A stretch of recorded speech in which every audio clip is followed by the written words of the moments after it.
Bismillahirrahmanirrahim. Al-Fatihah. Ala Muhammadin sallallahu alaihi wasallam wa ala alihi washabihi wa azwajihi wa dzurriyyatihi wa syarikil ardhil maghrib fi fadliha wa khususan ila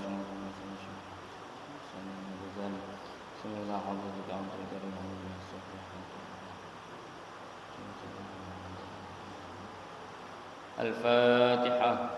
A'udzu billahi minasy syaithanir rajim. Bismillahirrahmanirrahim. Alhamdulillahi rabbil alamin. Ar-Rahmanir Rahim. Maliki yaumiddin. Iyyaka na'budu wa iyyaka nasta'in. Shiratal ladzina an'amta 'alaihim ghairil maghdubi 'alaihim waladdallin. Bismillahirrahmanirrahim. Alhamdulillahi rabbil alamin wa bihi nasta'inu 'ala umurid dunya waddin.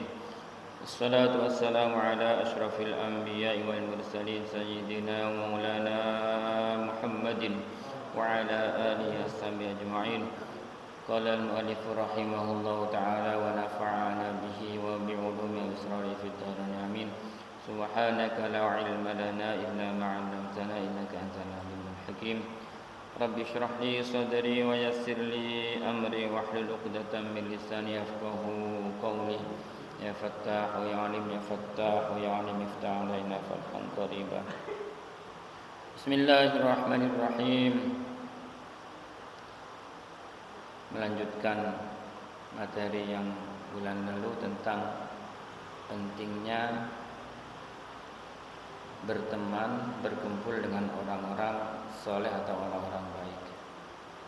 Bismillahirrahmanirrahim. Wa kana asy-Syuhrawardi yatufu fi ba'di masjidil Khaif bimina yatasaffahul wujuha faqila lahu fihi faqala anna lillahi ibadan idza nazaru ila syakhsin iksabuhu sa'adatan fa an atlubu dzalik.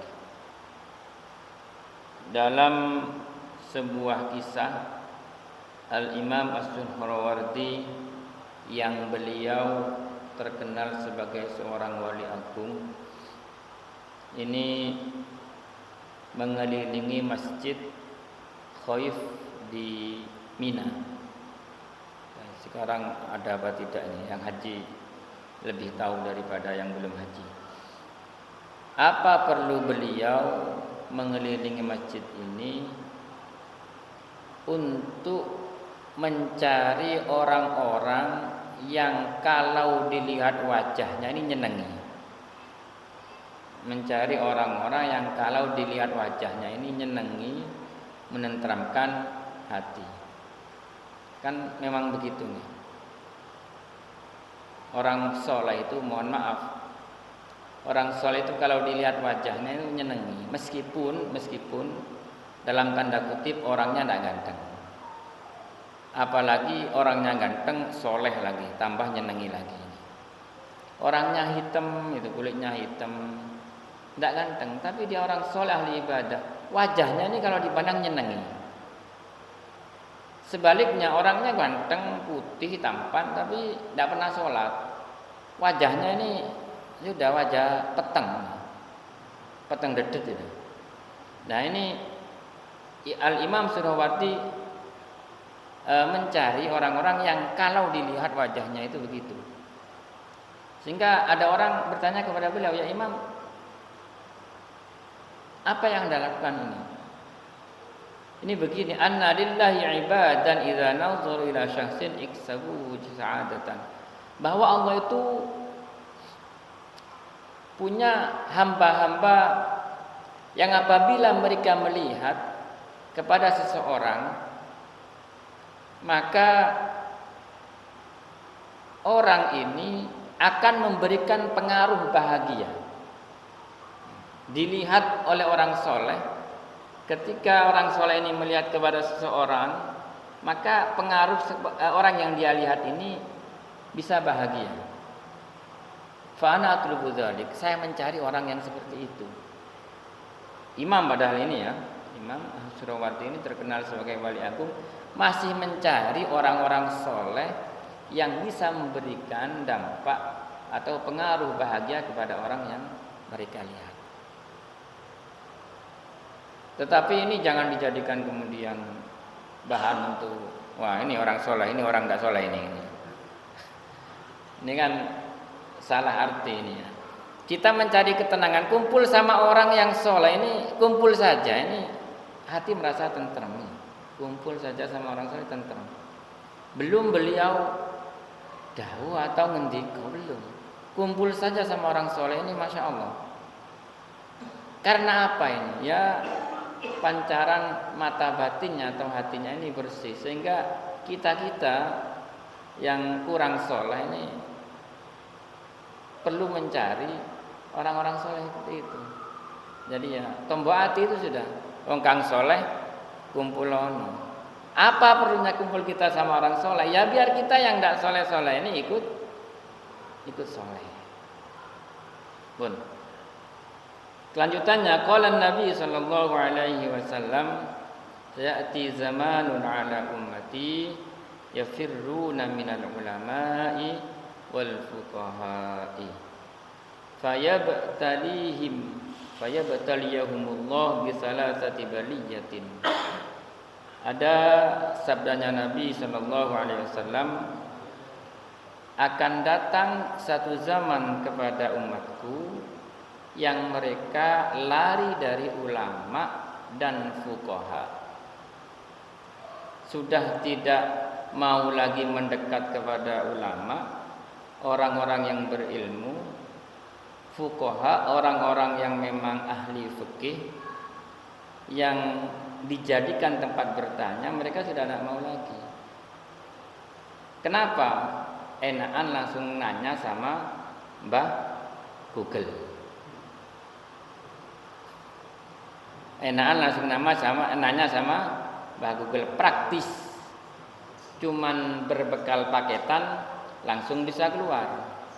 Kalau nanya sama ulama masih sowan ke rumahnya, perlu biaya. Ya. Kadang-kadang juga ada ketemu sama orangnya karena sedang ada kesibukan dakwah di luar.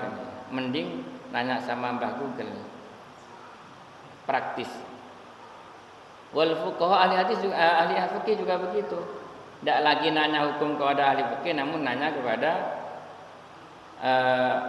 sumbernya berita, yaitu Mbah Google. Karena katanya ini Mbah Google ini al-alim al-allama, nanya apa saja mesti dijawabnya. Langsung pakai suara langsung dijawab. Nah, kalau umat sudah lari daripada ulama dan ahli-ahli fikih untuk menanyakan hal-hal yang mereka alami, ini bahayanya besar. Tidak usah nanya bahaya, tidak usah, bahaya besar ini. Kenapa? Fayabtaliyahumullah bi salasati baliyatin. Allah akan memberikan cobaan kepada umat itu 3 cobaan yang besar-besar. Ulaha, yang pertama, yarfa'ullahul barakata min kasbihim. Allah akan mengangkat keberkahan dari pekerjaan mereka. Kerja seharian kaya-kaya tidak dapat uang, padahal gajinya besar. Sudah tidak lagi merasakan keberkahan. Berkah itu kan harus banyak, ya enggak juga. Ini yang salah arti ini. Kalau banyak pasti berkah, kalau sedikit enggak berkah. Ya contoh saja nih, yang gampang-gampang saja. Hasil kerja yang barokah ini begitu Pak ya. Misalnya dengan kerja halal sudah, kalau tidak halal tidak mungkin barokah. Kerja halal tapi tidak berkah. Ini hasil kerja sampean itu kan dimakan, dibuat minuman. Lah tenaga yang dihasilkan dari kerja itu bukan semangat untuk ibadah. Ya itu sudah. Tidak usah mikir mau beli mobil, mau beli rumah, tidak usah. Berkah itu seperti itu Pak. Ketika dimakan, diminum, yang dia makan, yang dia minum, bukan menjadikan tenaga untuk ibadah lebih giat, bukan. Ibadahnya tambah malas. Berarti yang dia makan kurang berkah. Nah, ada salah satu guru saya cerita, kerja halal kok belum barokah, kenapa ini? Ternyata ada satu sisi rahasianya, yang mungkin jarang diperhatikan oleh kita sendiri. Bahwa kita kerja itu misalnya dibayar sehari itu 200.000. Mereka kan sudah kelihatan mata, 1 bulan kalau 30 penuh berarti 6 juta. 6 juta kok masih belum cukup untuk memenuhi kebutuhan kita. Apakah ini kurang berkah? Sudah halal kok, sudah nyata halal tapi kurang berkah. Ada salah satu guru saya cerita. Misalnya ini yang cocok ini misalnya kerja di pabrik itu kan ada pengawasnya. Yang kerja itu ketika diawasi sama ketika tidak diawasi sama tidak kerjanya? Harusnya sama. Tetapi kenyataan kadang-kadang kalau apalagi pengawasnya lagi tidak masuk, ini kan enak-enakan ini ya. Nah, kita merasa enggak ketika kita kerja tidak sesuai dengan harapan yang mempekerjakan kita, akhirnya hasil kerja kita tidak berkah, itu merasakan apa enggak? Ini guru saya cerita ini. Wayahe sampane kerja niku kudu kaya sing diarepno wong sing mempekerjakan sampeyan. Yaitu tadi. Ada pengawasnya sama tidak ada pengawasnya, kerja harus tetap sama. Sehingga kita dibayar 200.000 satu hari itu sesuai dengan pekerjaan yang dituntut oleh perusahaan. Mestinya kan begitu nggih. Tapi kita tidak. Lewis mayai ndak ana pengawase turu-turuan. Nah. Nggih, kadang nggih rokokan. Kerja wayahe jam 1 masuk, setelah istirahat jam 2 baru masuk. Jenengan kira-kira merasa hal-hal seperti itu yang membuat pekerjaan kita kurang berkah? Karena kita kerja diupah, tetapi yang kita kerjakan tidak sesuai dengan tuntutan yang harus dipenuhi oleh kita. Ini contoh yang sederhana saja, Ini kadang mau cerita saya sendiri dulu ya.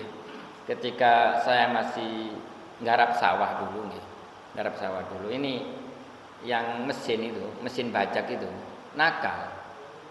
Kalau saya tunggu setengah hari, hasilnya bagus. Lalu tidak ditunggu wis, wayahe mari 2 jam, 3 jam selesai, 1 jam selesai. Ya dikerjakno yo napa iki, bajak sawah itu.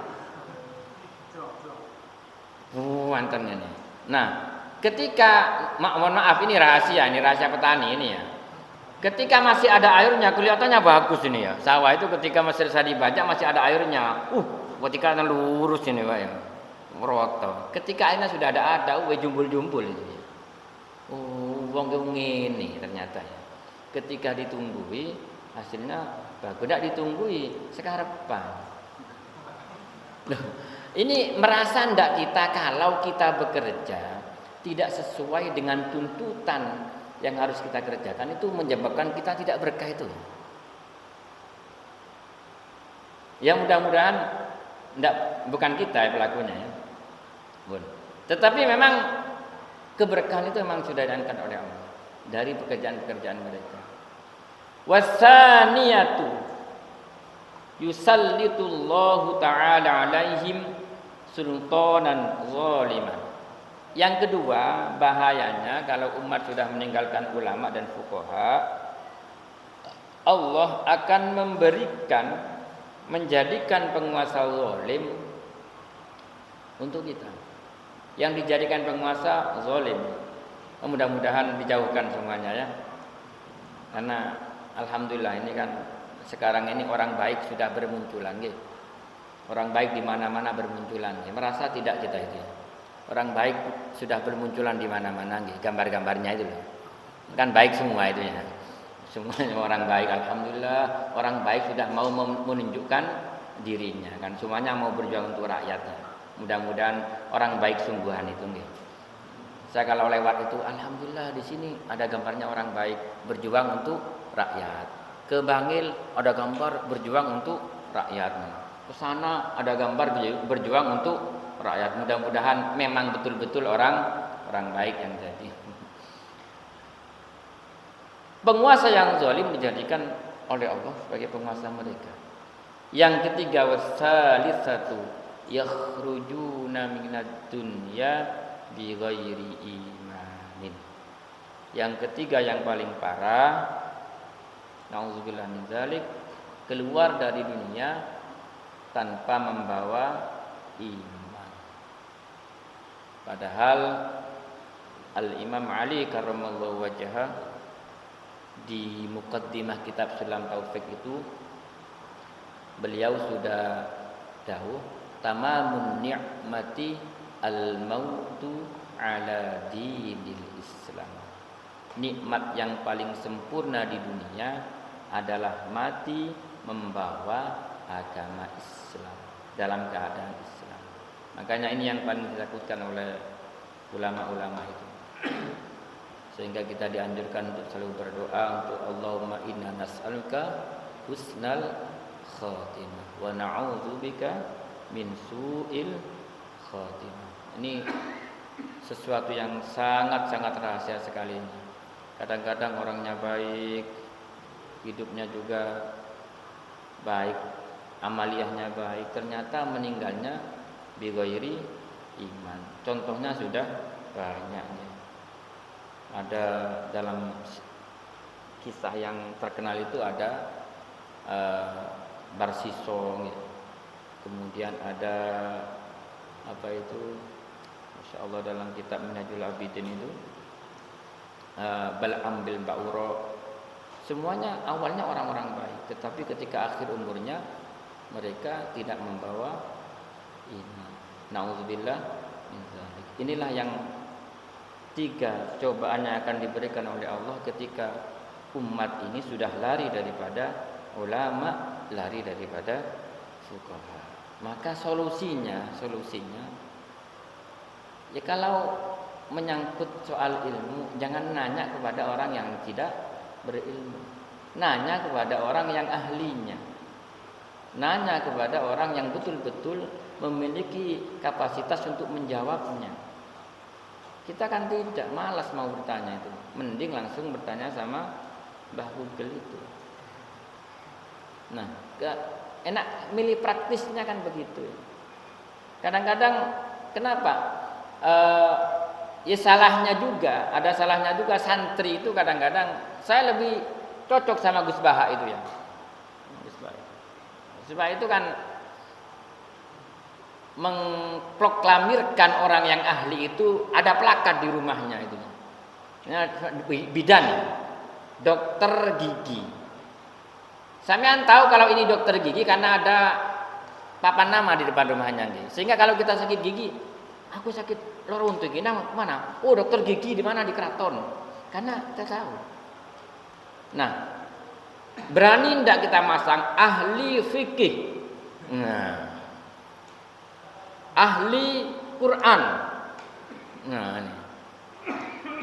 Ahli hadis. Silakan kalau mau konsultasi hadis hubungi ini. Ini kira-kira, waduh, iki wong sombong temen lah. Dikira sombong. Padahal kita tidak tahu kalau itu ahli hadis itu. Di tetangga kita ada orang alim, kita tidak tahu. Kenapa tidak ada plakat di depan rumahnya? Kadang-kadang aku tak pikir-pikir, Dawi Gus Baha ini kok masuk ya ini. Sehingga kita bertanya itu, misalnya di sekitar kita ada masalah warisan. Warisan itu kan ruwet tuh. Ini takon nang sapa iki? Ini ustaz sana jauh, ustaz sana jauh. Kok misalnya di depan rumah itu di ahli fikih. Silakan yang mau konsultasi fikih. Nah, kan enak kan? Nah, sama dengan ini. Tapi nggih dikira nanti sombong, dikira oh iki wong alim kok sombong teman. Padahal itu solusi bagi kita-kita yang awam ketika bertanya kemana nanyanya, ya kepada yang ahli. Paling tidak ketika bertanya ilmu itu kepada ahlinya. Kadang-kadang kan pertanyaannya kan macam-macam gitu. Semua kadang-kadang salah juga yang nanya. Dikira ustadz, kiai, habib itu ahli semuanya. yo ahli nyuwuk nggih ya. Ahli sembarang, yo ahli kena jen yo nang ustaz, kiai habaib. Rezekine seret yo nang ustaz barang dikira ahli sembarang ya. Padahal nggih mboten. Kiai niku keahliannya sendiri-sendiri. Ono ahli nyuwuk ndak iso maca ndak alim kitab ada. Pinter nyuwuk tapi nggih. Ono alim kitab ndak iso nyuwuk yo akeh ya. Lah makanya kita harus tahu. Kemudian minta suwuk kepada kiai yang ndak ahli nyuwuk, pinter kitab tok. Ternyata ndak mandi kiai ini. Jarine kiai kok ndak mandi. Jarine Habib kok ndak mandi. Sik talah Habib kiai ini ustadz bukan ahli di bidangnya. Jangan dikira kemudian semuanya ahli, Pak. Kok sampean ke rumah, Ustaz ini anak saya kajinan niku melayu aku, Pak nggih. Aku dhewe wedi wan nggih. Nah, nggih paling tidak kan begitu kan. Ini kenapa ya? Karena tidak ada plakat tadi nggih ya. Ahli ngusir jin kan enak ya. Nah, anaknya rumahnya kok serem ngono jin. Oh nyang rono wae kan enak. Paling tidak kalau nanya agama ahli hukum agama kepada Ustaz Kiai Habib. Yang ngoten pun biar kita tidak kesasar. Wal maqalatu as-salisatu, maqalah yang bertiga, an Abi Bakr Siddiq radhiyallahu anhu, dari Sayyidina Abu Bakar Siddiq radhiyallahu anhu. Ada berkata beliau, man dakhalal qabra bila zadin ay minal amalis solihi faka'annama raqibal bahra bila safinatin. Ada makalah dari Sayyidina Abu Bakar Siddiq radhiyallahu anhu, barang siapa masuk ke kuburan mati tanpa membawa bekal amal soleh, sama dengan orang mau ke laut tapi tidak pakai perahu. Bahayanya. Jadi perumpamannya seperti itu. Biasanya hadis yang napa niku, yang umum, hadis yang berikutnya ini. Ay fa yaghriqu gharqan la khalasalahu illa biman yungkizuhu. Kalau kita ke laut tidak pakai perahu, apa yang terjadi? Oh, berenang. Sejauh mana dia kuat berenang? Karena laut semakin ke sana semakin dalam. Paling ya 5 menit pol wis. 10 menit pol. Mari ngoten innalillahi wis. Kemudian ketika dia siap-siap seperti itu, siapa yang menyelamatkan? Dia bisa selamat kalau ada orang yang menyelamatkannya. Disambung dengan hadis Nabi sallallahu alaihi wasallam, kama qala sallallahu alaihi wasallam, mal mayyitu fi qabrihi illa kal ghariqil mughawwith. Mayit kalau sudah di kuburannya itu perumpamaan seperti orang yang tenggelam yang butuh pertolongan. Pertolongannya dalam bentuk apa?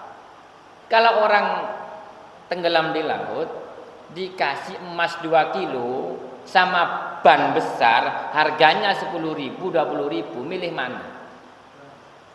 Orang mau tenggelam di laut, kon tak kayak pilihan kon ya. Ini saya kasih emas 2 kilo, emas nyoto 2 kilo. Ini ban harganya 20.000. Orang mau tenggelam dikasih pilihan, Pak. Milih apa? Milih ban harganya 20.000. Mari milih ban, aduh emas ya aku. Cerdas ini, Pak ya. Artinya bentuk pertolongan itu juga harus sesuai dengan orang yang ditolong. Wis sampean mau tenggelam ngono sih, mau dikasih makan, Pak. Ya bukan pertolongan itu. Penyiksaan itu. Orang mau tenggelam di laut, Pak ya. Kan tidak ditolong. Weh, butuh pertolongan, tak mangan kon yo. Mangan sate karo gule ngene. Iki ono es teh, ini ono es campur ini. Yo ndak mau, Pak. Lek gule sate karo gule karo es teh karo es campur kena wong di warung iki, Pak ya, yang sedang rokokan ini. Kayak gule, Pak, doyan ya. Kalau orang mau tenggelam di laut, dikai gule karo satene Pak ya. Ya jelas bukan pertolongan yang tepat, maka dikasih alat untuk menyelamatkannya. Lah, mayit seperti itu juga. Mayit ketika di kuburan itu. Maka pertolongannya bagaimana? Pertolongannya dari orang-orang yang hidup. Dalam bentuk apa? Dalam bentuk doa. Bahasa kiriman doa. Dikirimi doa. Saya mau cerita yang saya alami. Saya mau cerita bahwasanya doa itu bisa sampai itu saya mau buktikan. Ini saya alami sendiri. Tahun 2017 ada murid saya di rumah itu. Ini kecelakaan. Di sini di Tambak Rejo. Hari Sabtu begini, karena kerja Sabtu itu setengah hari, dia terburu-buru mau nonton Persekapas, sepedaan buanten. Kecelakaan tabrakan. Semaput Sabtu, Ahad, Senin, Selasa 4 hari dia belum sadar, dibawa ke Malang. Karena sudah 4 hari dia dipindah ke kamar mayat di RSUD Saiful Anwar di nomor 17. Ini tempatnya orang-orang yang tak sadar itu. Saya biasanya kalau malam Selasa itu baca kitab di rumah setelah maghrib itu saya bilang sama teman-teman ngajinya, ayo koncone sampeyan niku durung sadar, ayo wacakno Yasin bareng-bareng. Dongakno cek ndang sadar. Malam Selasa saya baca Yasin bersama-sama. Setelah itu saya tambahi sholawat, kita berdoa. Loh ternyata Pak, saya baca Yasin malam Selasa setelah subuh sadar ini anak ini baru sadar setelah Sabtu Ahad Senin Sabtu Ahad Senin Selasanya baru sadar 3 hari. Sadar setelah dapat 1 minggu dia pulang. 1 minggu atau 2 minggu dia pulang. Nanya saya, Pak Wahid nang ndi? Ketika pulang dari rumah sakit, Pak Wahid nang ndi? Ono di omahe. Akhirnya cerita, saya malam Selasa itu ngipi. Ngipi bertarung dia dengan pokoknya bahasanya dia monster jadi makhluk gede ngono. Kemudian saya memberikan pertolongan. Dalam mimpinya saya memberikan pertolongan. Dan ternyata setelah ditolong saya, dia menang. Untung menang, lek menang mati paling iya. Pikiran saya, untung menang, lek menang paling mati. Loh ini saya baru tahu hebatnya surah Yasin ketika dibacakan sama seseorang masih hidup loh Pak, untuk menolong. Masya Allah, subhanallah ini. Benar saya cerita lu mergane iki loh. Mendoakan orang yang hidup saja ini bisa dirasakan, apalagi yang sudah meninggal. Nih, yang kedua ada cerita pelaut.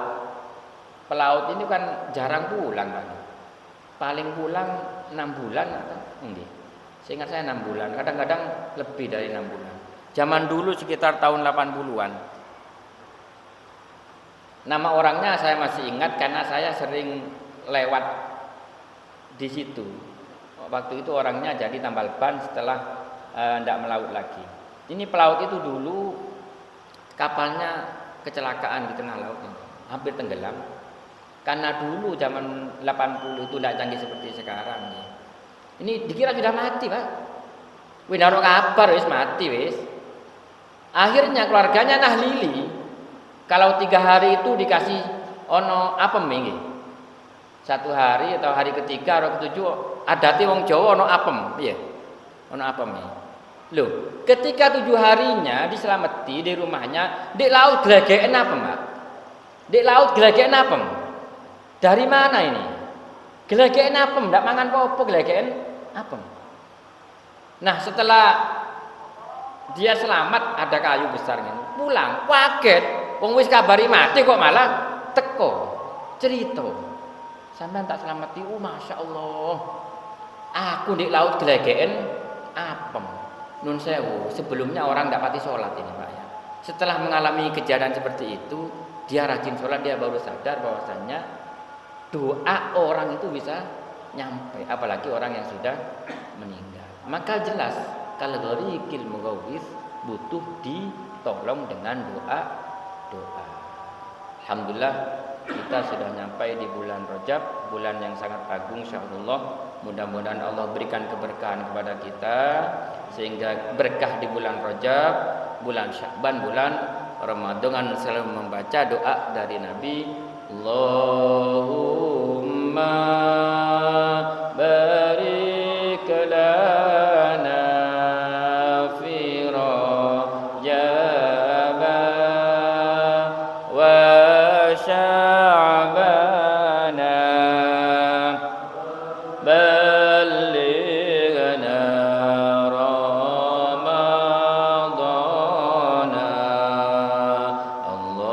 Allahumma barik lana fi Rajab wa Sya'bana wa ballighna Ramadana Allahumma barik lana fi Rajab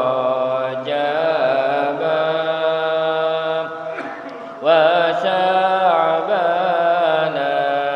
wa ballighna Ramadana wallahu a'lam. Al-Fatihah.